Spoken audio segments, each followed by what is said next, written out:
नमस्कार दोस्तों, स्वागत है आपका प्रयागराज स्टेनो चैनल पर। रामधारी गुप्ता खंड 2 से प्रतिलेखन संख्या 6 100 शब्द प्रति मिनट की गति से बोला जाएगा। बहुत ही अच्छे से लिखिएगा।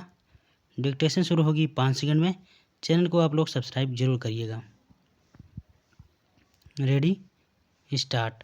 महोदय, बहुत बड़ा अंश अनुभव और लोगों की कही सुनी बातों से, देखे हुए दृश्यों से और कुल तथा समाज की परंपरा से प्राप्त होता है।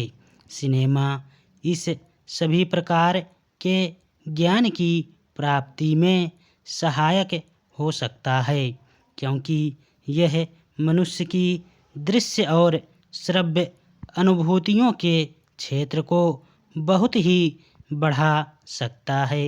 यह एक साधारण सी बात है जिसे सभी जानते हैं कि केवल सुनी सुनाई बात की अपेक्षा हम पर देखे हुए दृश्य का प्रभाव अधिक पड़ता है, और यदि सिनेमा द्वारा किसी चीज़ को हम देख लेते हैं तो उसका उतना फल तो नहीं होता जितना स्वयं आँखों द्वारा देखने से मिलता है। उससे तो कहीं अधिक अमिट छाप किसी के सामने किसी दृश्य के वर्णन करने से पड़ती है। मन बहलाव के भी साधन कितने ही प्रकार के होते हैं।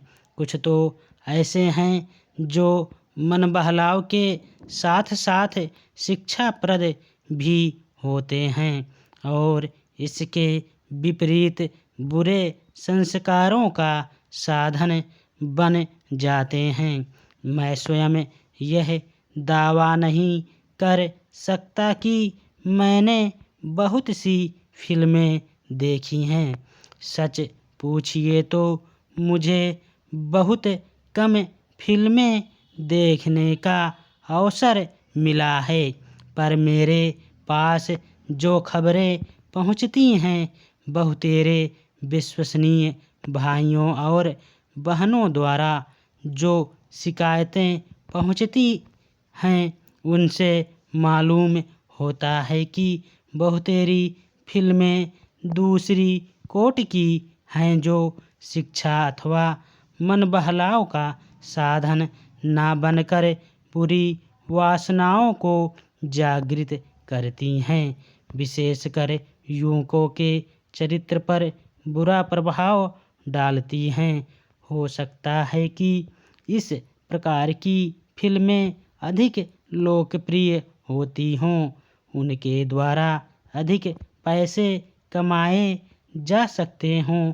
कुछ लोग यह कह सकते हैं कि फिल्म निर्माताओं का काम ऐसी फिल्मों को बनाना है जो लोकप्रिय हो, क्योंकि वे एक प्रकार की मांग को पूरा करती हैं।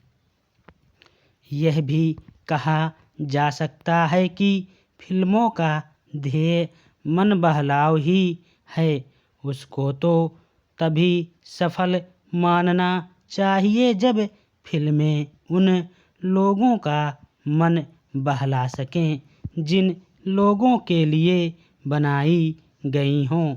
ये सब बातें बहस के रूप में कही जा सकती हैं, पर मैं चाहूँगा कि कोई भी सिनेमा हो अथवा फिल्म के बनाने वाले हों, वे यदि अपना कर्तव्य समाज सेवा समझते हैं और उन्हें ऐसा समझना भी चाहिए, तो उन सब के लिए ये सब बातें यदि अग्राह्य नहीं तो गौण अवश्य हैं, और उनका मुख्य उद्देश्य तो सेवा ही होना चाहिए। सेवा तभी तक सेवा रहती है जब तक वह सेव्य का हित ना करे, उसे गिराए ना। इसलिए मैं चाहूँगा कि फिल्म बनाने वाले इस पर विचार करें कि उनका उद्देश्य क्या है।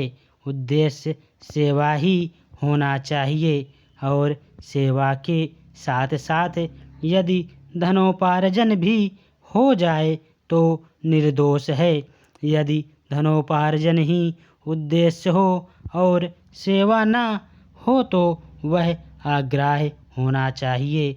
यदि मनुष्य अपने स्वार्थवश कुछ ऐसा काम करता है जो उसके व्यक्तिगत लाभ के लिए तो ठीक हो, पर जिससे समाज को हानि पहुंचती हो तो उसे रोकना पड़ता है।